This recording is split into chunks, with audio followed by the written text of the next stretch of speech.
Shalom, perkenalkan nama saya Miragal Sumilat dengan NIM 1814201019, kelas A1 semester 7, Fakultas Keperawatan, Universitas Pembangunan Indonesia Manado.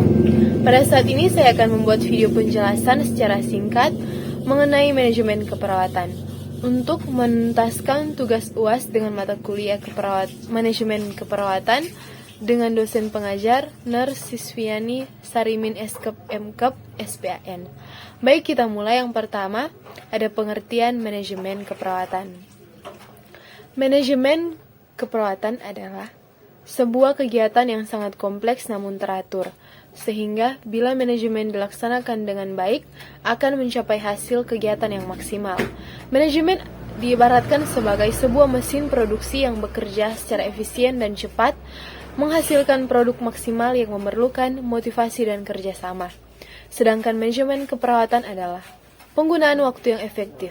Karena manajemen adalah penggunaan waktu yang efektif, keberhasilan rencana perawat manajemen klinis yang mempunyai teori atau sistematik dari prinsip dan metode yang berkaitan pada institusi yang besar dan organisasi keperawatan di dalamnya termasuk setiap unit.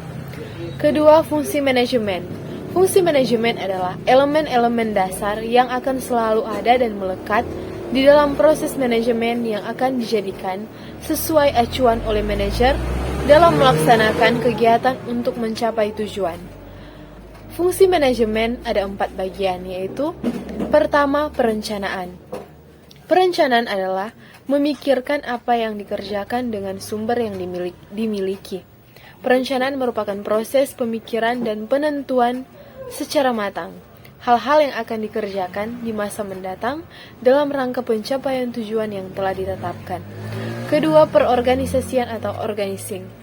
Perorganisasian dilakukan dengan tujuan membagi suatu kegiatan besar menjadi kegiatan-kegiatan yang lebih kecil.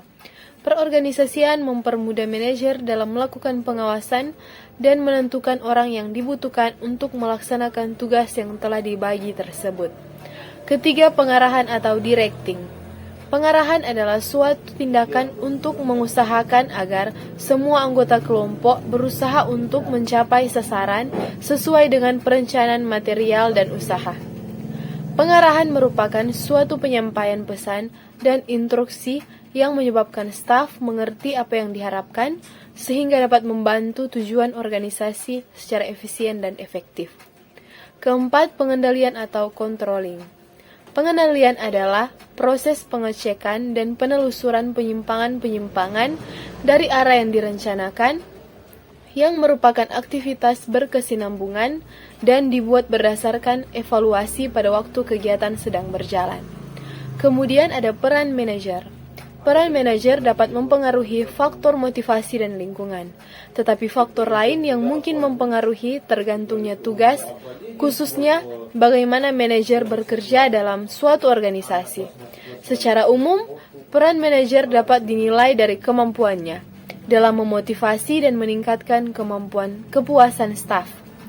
Kemudian, peran kepala ruangan. Adapun tanggung jawab kepala ruangan adalah peran kepala ruangan harus lebih peka terhadap anggaran rumah sakit dan kualitas pelayanan keperawatan. Bertanggung jawab terhadap hasil dari pelayanan keperawatan yang berkualitas dan menghindari terjadinya kebosanan perawat serta menghindari kemungkinan terjadinya saling melempar kesalahan. Kepala ruangan di sebuah ruangan keperawatan perlu melakukan kegiatan koordinasi, kegiatan unit yang menjadi tanggung jawabnya dan melakukan kegiatan evaluasi, kegiatan penampilan kerja staf dalam upaya mempertahankan kualitas pelayanan pemberian asuhan keperawatan. Berikut ada uraian tugas perawat pelaksana, yaitu yang pertama, perawat penanggung jawab obat, kedua, perawat penanggung jawab cairan, dan ketiga, perawat pelaksana. Nah, itulah penjelasan singkat dari saya mengenai manajemen keperawatan. Semoga bermanfaat dan mohon maaf jika ada kesalahan kata atau pengucapan. Akhir kata, saya ingin mengajak saudara sekalian untuk bergabung bersama kami dalam perguruan tinggi Universitas Pembangunan Indonesia Manado.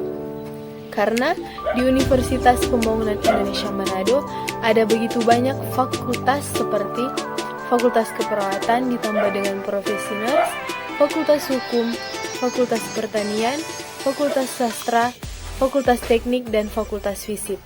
Maka dari itu, saya mengajak yang masih bingung memilih perguruan tinggi, ayo bergabung bersama kami menjadi bagian dari Universitas Pembangunan Indonesia Manado. Majun Pijay Umpi. Terima kasih.